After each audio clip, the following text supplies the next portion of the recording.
Hi, my name is Hugh Patterson, and I'm a usefulness engineer. I work well, on the web, but I work with user experience analysis. And let me just go through and show you some of that. I work with a nonprofit called SIL International, and recently I've been working with SIL.org, their main website, though I work with a couple of applications as well. So let me give you an example. When I say I help people on the web, or I help people do things on the web, this morning when I was in church, the pastor said that he was doing research on Jonah, and he said there were not very many materials available for the explanation of Jonah and some of its some expository resources. Now, SIO International happens to have a series of expository resources on different books of the Bible. They specialize in language development. SIO International specializes in language development, and part of that task is, as they see it, is Bible translation, and so they very specifically specialize in the translation of sacred texts. And they have a variety of resources available for that. So let's take a look. I thought I would take a look to see what kind of available resources there might be on Jonah on sil.org. And I've run through this a couple of times already, so if I flip over to another page, no big deal. I have a couple of pages back there, right? So just bear with me. So if we go to Google and we search for SIL publications,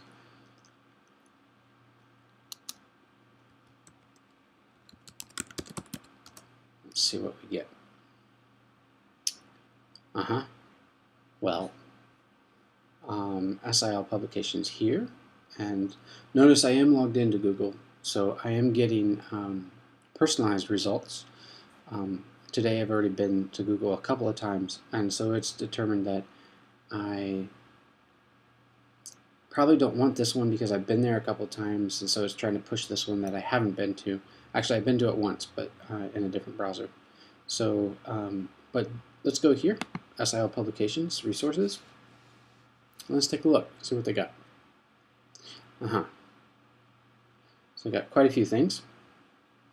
Let's search for Jonah here in the search box.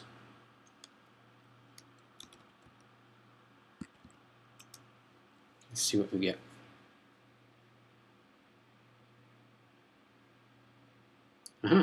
We get a variety of resources.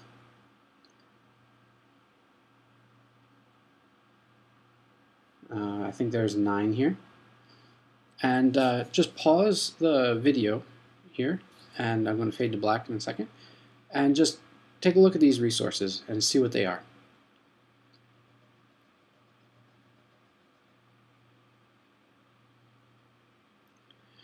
As you looked at those resources, what kind of resources are they? Were they listed in a way that grouped similar kinds of resources together, or helpful kinds of resources that you might have wanted to use?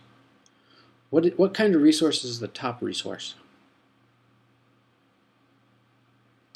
Which resources are available for downloading?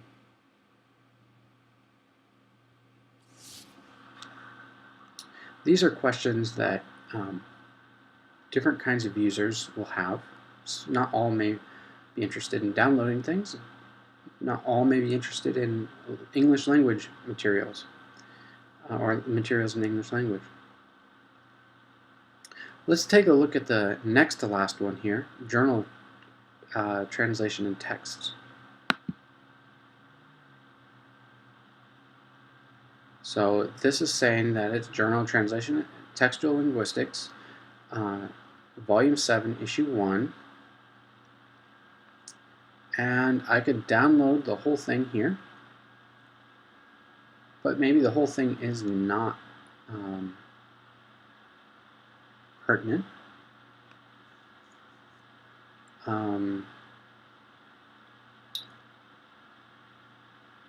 this part's a bit hard to read, would you say? I have to take some time to parse that.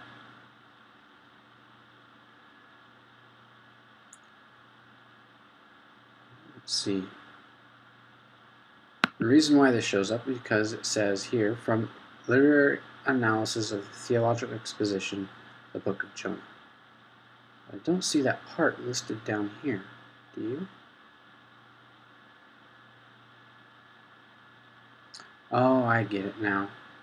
It's saying that this is a part of the whole, and this is a part of the whole, and this is a part of the whole. Not that this is the whole, and that this is the part, this is the part, this is the part, this is the part. See, information presentation, while it may be more like graphic design layout, but that helps users process information. So if I just click that little section, because that's the part that I don't want the whole thing, I just want that little section, then I get taken to this page.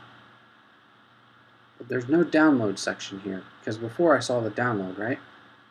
Here I get to see page number, and that's really the only, even though Jonah is in the title up here on the top, it's not down here at all. And it's not a subject, it's not a, it's not a subject down here, it's not a field over here, it's not a keyword. So let's go back. I'm just pointing out some different kinds of information that people often use, like keywords and subjects and stuff like that, because I'm going to come back to it later. So I could download this whole thing. Let's just do that, see how that works. Huh, very nice.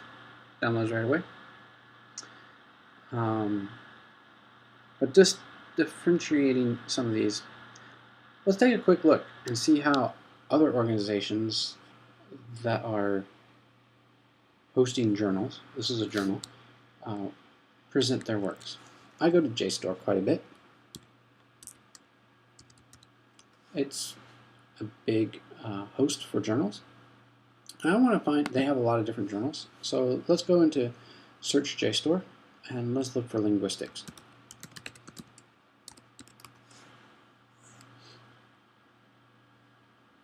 Here's this top one. Let's go to that, International Journal of American Linguistics.